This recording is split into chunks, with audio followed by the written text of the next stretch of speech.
But certainly he does not want this individual to be elected. I was just speaking to him about it and his radical policies that will completely crush New York City, which is obviously a city that the president holds near and dear to his heart. Look, the president is always willing to work with everyone. He's working with Democrats across the country, Democrat governors, and he said he'll work with people on the far left. He works with Republicans. He works with people in the middle. He wants to do what's right for America, but surely someone who holds these values and is quite literally a communist and condemns every value that makes this country great. Common sense, law and order, low taxes, working hard, and earning your keep in this country. He's against all of that, and I think the president would find it difficult to work with someone like that if he is elected.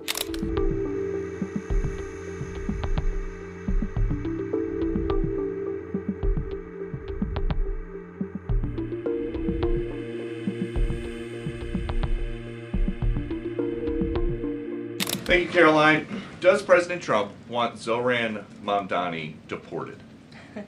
I haven't heard him say that. I haven't heard him call for that. But certainly he does not want this individual to be elected. I was just speaking to him about it and his radical policies that will completely crush New York City, which is obviously a city that the president holds near and dear to his heart. There's this Congressman, Andy Ogles, he wants the Attorney General Bondi to explore denaturalization proceedings because he thinks Mamdani could have misrepresented or concealed material support for terrorism based on rap lyrics he wrote in 2017.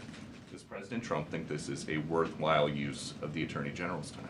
Well, I'll let the president speak to that. I have not seen those claims, but surely if they are true, it's something that should be investigated. And could President Trump see himself, you said you just talked to him about this, could he see himself working with a mayor, Mamdani, somebody who on Meet the Press this weekend was given 3 chances to condemn the phrase globalize the intifada, but he couldn't?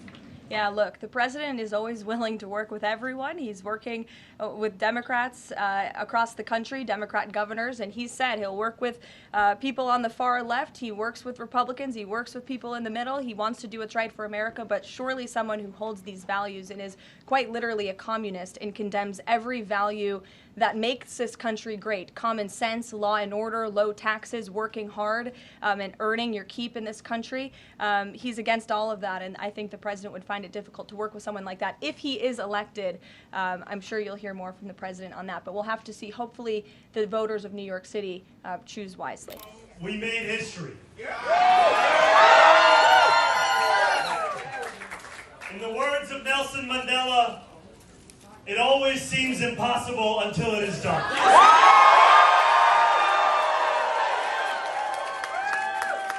My friends, we have done it.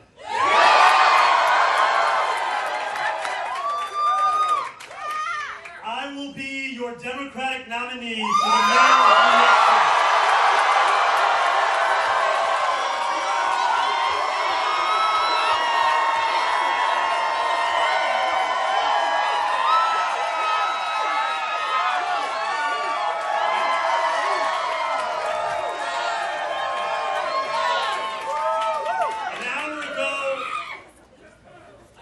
I spoke with Andrew Cuomo about the need to bring this city together as he called me to concede the race.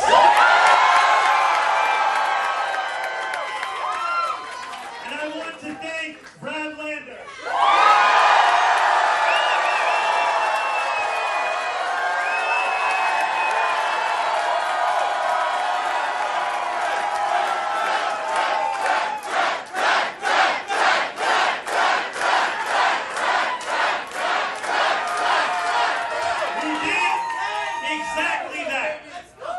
Together we have shown the power of the politics of the future. One of partnership and of sincerity.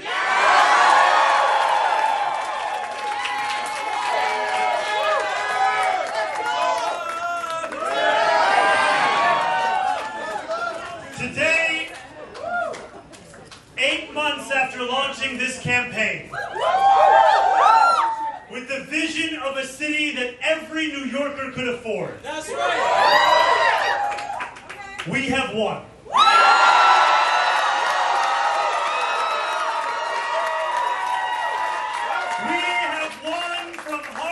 to Bay Ridge. We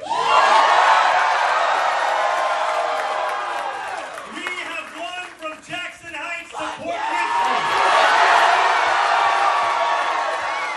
We have won from Maspeth to Chinatown. We have won because New Yorkers have stood up for a city they can afford. A city where they can do more than just struggle. One where those who toil in the night can enjoy the fruits of their labor in the day. Where hard work is repaid with a stable life. Where 8 hours on the factory floor or behind the wheel of a cab is enough to pay the mortgage. It is enough to keep the lights on. It is enough to send your kid to school. Where rent-stabilized apartments are actually stabilized. Where buses are fast and free. Where childcare doesn't cost more than CUNY. And where public safety keeps us truly safe. And it's where the mayor will use their power to reject Donald Trump's fascism.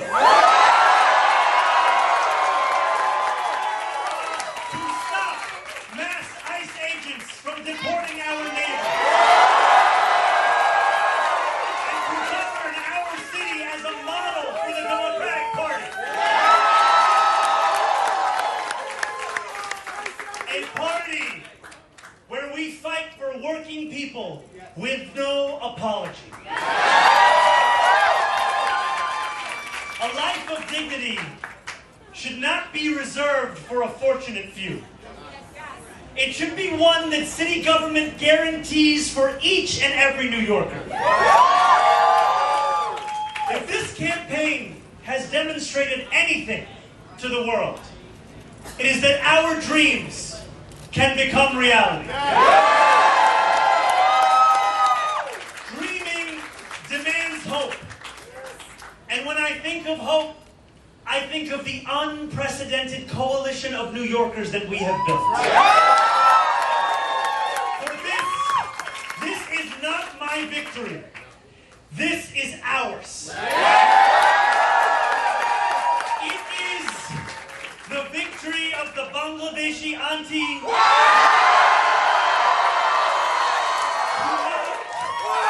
knocked on door after door until her feet throbbed and her knuckles ached. It is the victory of the 18-year-old who voted in their first ever election. And it is the victory of the Gambian uncle who finally saw himself and his struggle in a campaign for the city that he calls home. Dreaming demands solidarity. And when I look out at this room and out onto the midnight skyline, that is what I see. Canvas launches that continued in the pouring rain. Children who called parents. Strangers who care about those they will never meet. A New York that believes in each other and in itself. This is solidarity. And it defines our victory. And above all, dreaming demands work. Last Friday night, as the sun began to drop in the sky, I set off on a 13-mile walk from the northernmost tip of Manhattan to the base of the island. We began in Inwood, where music played and neighbors set out dominoes on the sidewalk. It was 7 p.m. The weekend had arrived. For most people, the time for work was over. But this is New York, where the work never ends.